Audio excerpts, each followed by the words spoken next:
উত্তর 24 পরগনার গুমায় পঞ্চায়েত উপপ্রধান খুনে নয়া মোড় অভিযুক্ত পলাশ শর্মাকে ইতিমধ্যেই গ্রেফতার করেছে পুলিশ। তার বাড়িতে ইতিমধ্যে বিক্ষোভ দেখাচ্ছেন স্থানীয় মানুষজন এবং ভাঙচুর করা হয়েছে তার বাড়ি থেকে।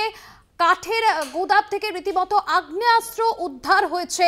ধৃত পলাশ শর্মার বাড়ি থেকে উদ্ধার হয়েছে আগ্নেয়াস্ত্র। কাঠের ভুসির মধ্যে থেকে সেই আগ্নেয়াস্ত্র উদ্ধারের ঘটনায় রীতিমতো চাঞ্চল্য ছড়িয়েছে এবং পরিবারের অন্য সদস্যদের গ্রেফতারের দাবি জানিয়েছেন স্থানীয় বাসিন্দারা। রীতিমতো বিক্ষোভ দেখাচ্ছেন রাস্তায় নেমে তারা।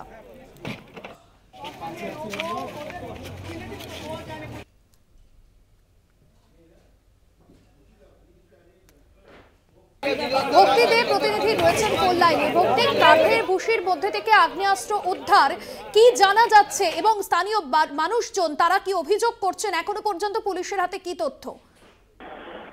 দেখো ভাস্বতী, তোমায় প্রথমেই বলি, গুমার উপপ্রধান বিজন দাসের খুন হওয়ার পর আমরা দেখছিলাম মাত্র 2 জন গ্রেপ্তার হয়েছিল।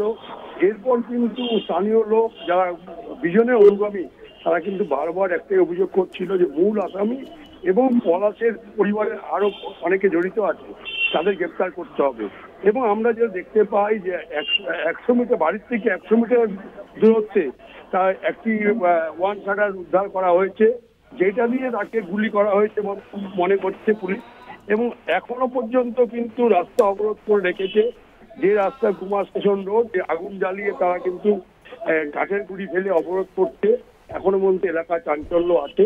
এখন তাদের মূল বিষয় যে তারা বিভিন্ন জায়গায় পোস্টার মেরেছে যে এখান থেকে যে মূল অপরাধী তাকে তো গ্রেপ্তার করতে হবে, পাশাপাশি পলাশ দাসের পরিবার জড়িত তাদেরকেও গ্রেপ্তার করতে হবে।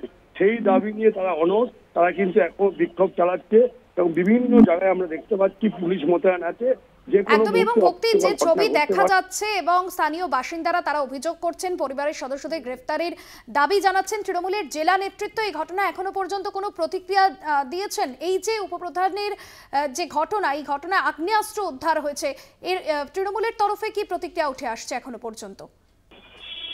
দেখো, তৃণমূলের তরফ থেকে একটাই, তারা কিন্তু প্রথম দিন আমরা দেখেছিলাম খুন হওয়ার রাতে খুন হয়, তারপর সকালে কিন্তু এখানে অশোকনগরের বিধায়ক নারায়ণ গোস্বামী কিন্তু গিয়ে গৌতম দাসের গ্রেপ্তার চেয়েছে। তিনি বলেছেন আমার সাথে এসপির কথা হয়েছে, শীঘ্রই গ্রেপ্তার হবে। কিন্তু এখনো পর্যন্ত গৌতম দাস গ্রেপ্তার হয়নি। এবং গৌতম দাস যে হত্যা করেছে বিজন দাসকে সেটা কিন্তু পরিষ্কার, কেননা স্থানীয় লোক কিন্তু সেই বয়ানই দিয়েছে। যদিও তৃণমূল বলছে যদি মূল অপরাধী তিনি শাস্তি পাবেন, স্থানীয় লোকের যে অভিযোগ বা তাদের যে দাবি সেটা কিন্তু নারায়ণ গোস্বামী বলেছে তার ব্যবস্থা করা হবে। ভক্তি, এই মুহূর্তে সেখানকার পরিস্থিতি কি? যারা বিক্ষোভ দেখাচ্ছেন স্থানীয় মানুষজন, তারা কি দাবি করছেন? এবং তাদের দাবি যে যেভাবে তাকে হত্যা করা হয়েছে তারপর কিন্তু তারা বলছে সেভাবে কিন্তু পুলিশ প্রশাসন নড়ে চড়ে বসেনি, অর্থাৎ নামমাত্র গ্রেপ্তার করেছে। তারা বলছে বিষয়টি তাদের যে নেতা অভিষেক বন্দ্যোপাধ্যায় তিনি হস্তক্ষেপ করুক, এইরকম বেশ কিছু তারা ব্যানার পোস্টার করেছে যে অভিষেকের হস্তক্ষেপ করলে বিষয়টি পরিষ্কার হবে। সেক্ষেত্রে কিন্তু তারা চাইছে অভিষেক বন্দ্যোপাধ্যায় বিষয়টি তার কাছে যাক এবং তিনি যে সিদ্ধান্ত নেবে তারা সেটা মেনে নেবে। তারা বলছে পুলিশ কিন্তু সে অর্থে বড়সড় কোনো যে ভূমিকা সেটা তারা দেখতে পাচ্ছেন না। কিন্তু নারায়ণ গোস্বামী জানিয়েছেন উপযুক্ত যে দোষী এবং যার বিরুদ্ধে অভিযোগ তিনি কিন্তু ধরা পড়বেন এবং শাস্তি বিচার আইন করবে। একদমই। ধন্যবাদ জানাবো। ভক্তি দে প্রতিনিধি ছিলেন ফোন লাইনে। উত্তর 24 পরগনার গুমায় পঞ্চায়েত উপপ্রধান খুনে অভিযুক্তের বাড়িতে কাঠের ভুসি থেকে আগ্নেয়াস্ত্র উদ্ধার হলো। স্থানীয় বাসিন্দারা তারা রীতিমতো বিক্ষোভ দেখাতে থাকেন। পরিবারের অন্য সদস্যদের গ্রেফতারের দাবিতে বিক্ষোভ। ধৃত পলাশ শর্মার বাড়ি থেকে আগ্নেয়াস্ত্র উদ্ধার হয়েছে এবং বেশ কিছুক্ষণ আগেই কিন্তু উত্তেজনা ছড়িয়েছে উপপ্রধান খুনের ঘটনায়। অন্যতম অভিযুক্ত পলাশ শর্মাকে ইতিমধ্যেই গ্রেফতার যেরকম করা হয়েছে, সে পুলিশ হেফাজতে রয়েছে। অন্যদিকে তার বাড়ির ঠিক কাছে কাঠের ভুসি থেকে আগ্নেয়াস্ত্র উদ্ধারে চাঞ্চল্য। আর এলাকাবাসী আর স্থানীয় মানুষজন তারা পরিবারের অন্যান্য সদস্যদের গ্রেফতারের দাবিতে রীতিমতো পথে নেমে বিক্ষোভ দেখাচ্ছেন। পুলিশের সামনেই ভাঙচুর চলে ওই অভিযুক্তের বাড়িতে এবং বিক্ষোভ চলে দীর্ঘক্ষণ।